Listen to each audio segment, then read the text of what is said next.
আজ আমার অ্যাকাউন্টে 25,000 ক্রেডিট হয়েছে। এই দেখো, শুধু 2 সপ্তাহ অ্যাজ আ ফ্রিল্যান্সার কাজ করার পর, না কোনো স্যালারি, না কোনো অফিস, আর না কোনো ইন্টারভিউ। এই পেমেন্ট আমি পেয়েছি বাংলাতে কন্টেন্ট রাইটিং অ্যান্ড স্ক্রিপ্টস লিখে। আর সবচেয়ে ইন্টারেস্টিং ব্যাপার হচ্ছে আগামী সপ্তাহে আরেকটা ক্লায়েন্ট থেকে 35,000 আসবে। ওই প্রজেক্টেও আমি ওদের video editing, content strategies and Bangla scripts handle করছি। আর না, এই ভিডিও আমি কোনো ফ্লেক্স করার জন্য বানাচ্ছি না। এই ভিডিওটা আমি বানাচ্ছি কারণ কয়েক বছর আগে আমিও জানতাম না যে আমি এত কিছু পসিবলি করতে পারবো।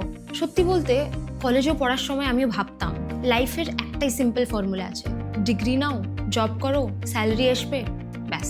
ডিজিটাল স্কিলস বলে যে কিছু একটা আছে সেটা আমি জানতামই না। ফ্রিল্যান্সিং কি, কিভাবে ক্লায়েন্টস অনবোর্ড হয়, কন্টেন্ট রাইটিং কি, কপি রাইটিং কি, কন্টেন্ট স্ট্র্যাটেজি কি হয়, কিছুই জানতাম না। কোনো ব্র্যান্ডের জন্য বেঙ্গলিতেও কন্টেন্ট বানিয়ে পেমেন্ট আসবে সেটা আমি ভাবতেই পারিনি কবেও। এগুলো সবই আমার জন্য খুবই নতুন কনসেপ্ট ছিল।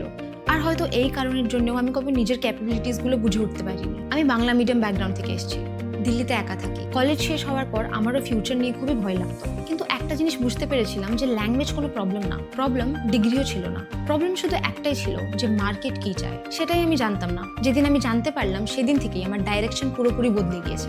আজ যে 25,000 এর পেমেন্টটা তোমরা দেখছো, এটা শুধু সেই কন্টেন্ট লিখে টাকা পাইনি, এটা সেই স্কিলসের টাকা যেটা আমি কোনো বিজনেসের প্রবলেম সলভ করে পেয়েছি। আর আগামী সপ্তাহেও যে 35,000টা আসবে সেটাও শুধু কোনো কোম্পানির জন্য ভিডিও এডিটিং করে পাচ্ছি না, সেটা প্ল্যানিং, কমিউনিকেশন আর আমার এক্সিকিউশনের টাকা।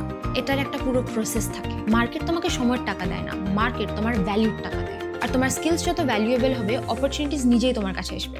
সবচেয়ে ভালো ব্যাপারটা জানো কি, আমি একা নয়। আজ আমার আশেপাশে অনেক বাঙালি ক্রিয়েটার্স, স্টুডেন্টস আর বিগিনার্স আছে যারা স্কিলস শিখে অনেক ক্লায়েন্টসদের সাথে কাজ করছে।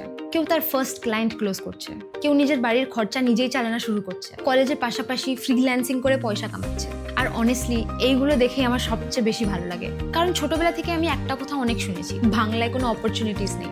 আজ আমার মনে হয় যে কোনো পার্টিকুলার সিটিতে কোনো পার্টিকুলার অপরচুনিটি থাকে না, অপরচুনিটি থাকে তোমার স্কিলের মধ্যে। তবে একটা কথা মনে রাখবে, আমি এই পেমেন্টটা প্রথম দিন পাইনি। প্রথমে আমাকে শিখতে হয়েছে, বুঝতে হয়েছে, প্র্যাকটিস করতে হয়েছে, ভুলও করেছি অনেক। তারপর ক্লায়েন্ট এসেছে আর তারপর পেমেন্টস। তাই শুধু তুমি যদি পেমেন্টটাই দেখো তাহলে তুমি স্টোরিটা অর্ধেকটাই দেখছো। আসল স্টোরি তো সেদিন শুরু হয়েছিল যেদিন আমি ঠিক করেছিলাম যে ডিগ্রির পাশাপাশি একটা ভ্যালুয়েবল স্কিল শিখবো। যদি সত্যিই জানতে চাও আমি জিরো থেকে কিভাবে স্টার্ট করেছি, কোন প্ল্যাটফর্ম থেকে শিখেছি, আর কোন কোন স্কিল আমার জার্নি পুরোপুরি বদলে দিয়েছে, আর আমার ফার্স্ট ক্লায়েন্ট আমি কিভাবে ক্লোজ করেছি, তাহলে এই ভিডিওর পর নেক্সট ভিডিওটা অবশ্যই দেখো। ওখানে আমি পুরো জার্নিটা স্টেপ বাই স্টেপ এক্সপ্লেন করে দিয়েছি। হতে পারে সেখান থেকেই তোমারও স্টার্টিং পয়েন্টটা শুরু হয়ে যেতে পারে। বাই।